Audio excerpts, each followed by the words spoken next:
How's it going, Facebook friends and family? My name is Jeff. I'm the owner and operator of a local pressure washing business. In this video, we're going to be looking at a job I did for a very satisfied customer. Now, in this job, we're going to be washing the whole driveway. I already did his sidewalks, porch, and patio in a separate video, so unfortunately that will not be shown in this particular one. So you're going to want to make sure you stay until the end of the video to see that nice before and after transformation. I'll have a sped up video played as well as a side-by-side comparison of a few different angles of the driveway. As you can see, we stuck mainly to our surface cleaner, rarely using the wand unless it was to rinse the dirt off of the driveway, which is essential so that way it doesn't dry back onto the driveway and make it dirty again.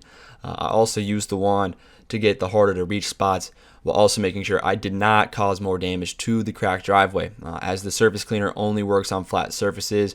If you're using it on another surface that isn't completely flat, you're going to cause damage to it. We don't want to do that. Now, if you know somebody who has dirty concrete and needs it washed, be sure to tag them in the comment section down below. Also, share this post if you support local business. And at the very least, leave me a thumbs up on the video as it helps me out very much, and I really appreciate that. Now, if you have dirty concrete or have something you would like to get washed, you can click to my page and message me, and I would be more than happy to come out and assess your unique situation and give you a free estimate. My name is Jeff. Thank you very much for watching.